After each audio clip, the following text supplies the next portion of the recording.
Welcome to Chirala local channel. Me Janardhan Perala journalist. ఈ రోజు news update. జీవించే హక్కు కల్పించండి. భారతదేశంలో మాకు కూడా జీవించే హక్కు కల్పించాలని చీరాల పట్టణానికి చెందిన యానాదులు ఆవేదన వ్యక్తం చేశారు. చీరాల పట్టణానికి చెందిన కొందరు యానాదులు చీరాల నియోజకవర్గ అభివృద్ధి సాధన సమితి ఆధ్వర్యంలో తమకు రేషన్ కార్డులు, ఆధార్ కార్డులు మంజూరు చేసి మేము కూడా ప్రజల్లో మమేకమై జీవించే హక్కు కల్పించాలని నిరసన కార్యక్రమానికి దిగారు. ముందుగా పట్టణంలో ర్యాలీ నిర్వహించి చీరాల ఆర్డీఓ కార్యాలయం వద్దకు చేరుకున్నారు. ఈ సందర్భంగా చీరాల నియోజకవర్గ అభివృద్ధి సాధన సమితి నాయకులు మాట్లాడుతూ ఎన్నో ఏళ్లుగా చీరాల పట్టణంలో యానాదులు జీవిస్తూ ఉన్నారని, వారికి కనీసం ఓటు హక్కు కూడా లేదని తెలిపారు. అంతేకాకుండా రేషన్ కార్డులు, ఆధార్ కార్డులు లేకపోవడంతో ప్రభుత్వ పథకాలను పొందే అర్హత కూడా కోల్పోయినట్లు పేర్కొన్నారు. ఉదయం 9 గంటలకు ఆర్డీఓ కార్యాలయానికి వచ్చిన ఒక అధికారి కూడా స్పందించలేదని ఆవేదన వ్యక్తం చేశారు. ఈ విషయంపై ఉన్నతాధికారులు వెంటనే స్పందించి చీరాల పట్టణంలో నివసిస్తున్న యానాది కుటుంబాలకు రేషన్ కార్డులు, ఆధార్ కార్డులు మంజూరు చేయాలని విజ్ఞప్తి చేశారు. ఈ కార్యక్రమంలో చీరాల నియోజకవర్గ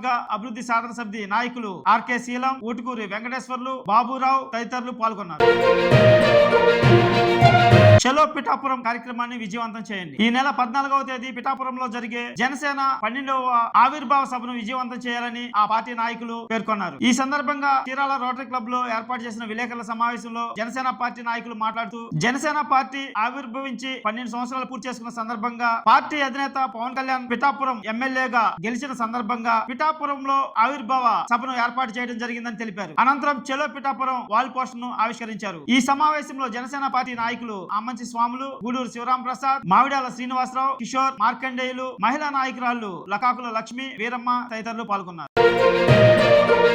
ఘనంగా కవయిత్రి మొల్ల జయంతి వేడుకలు. చీరాల నియోజకవర్గంలో కవయిత్రి మొల్ల జయంతి వేడుకలను పలు పార్టీల నాయకులు తదితరులు ఘనంగా నిర్వహించారు. స్థానిక గడియార స్తంభం సెంటర్ లోని మొల్ల విగ్రహానికి పూలమాలలు వేసి నివాళులర్పించారు. తెలుగుదేశం పార్టీ ఆధ్వర్యంలో ఆ పార్టీ నాయకులు మొల్ల విగ్రహానికి పూలమాలలు వేసి ఘనంగా నివాళులర్పించారు. అనంతరం ఆమె చేసిన సేవలను కొనియాడారు. ఈ కార్యక్రమంలో టీడీపీ నాయకులు గౌతరపు జనార్దన్, గజవల్లి శ్రీనివాసరావు, గుమ్మడి యేసురత్నం, యాతం విజయ్, రత్నబాబు తదితరులు పాల్గొన్నారు. అలాగే బీసీ ఫెడరేషన్ ఆధ్వర్యంలో కవయిత్రి మొల్ల జయంతి వేడుకలను ఘనంగా జరుపుకున్నారు. ఆమె విగ్రహానికి పూలమాలలు వేసి ఘనంగా నివాళులర్పించారు. ఈ కార్యక్రమంలో బీసీ ఫెడరేషన్ నాయకులు సిహెచ్ మస్తాన్ రావు, రామకృష్ణ, కల్లగుంట అంజమ్మ తదితరులు పాల్గొన్నారు. వైఎస్ఆర్ కాంగ్రెస్ పార్టీ ఆధ్వర్యంలో ఆ పార్టీ నాయకులు స్థానిక గడియార స్తంభం సెంటర్ లో ఉన్న కవయిత్రి మొల్ల విగ్రహానికి పూలమాలలు వేసి నివాళులర్పించారు. ఆమె చేసిన సేవలను కొనియాడారు. ఈ కార్యక్రమంలో వైసీపీ బాపట్ల జిల్లా బీసీఎల్ అధ్యక్షులు గౌని శ్రీనివాసరావు, బాపట్ల జిల్లా ఎస్సీసీఎల్ అధ్యక్షులు వాసిమల్ల వాసుబాబు తదితరులు పాల్గొన్నారు.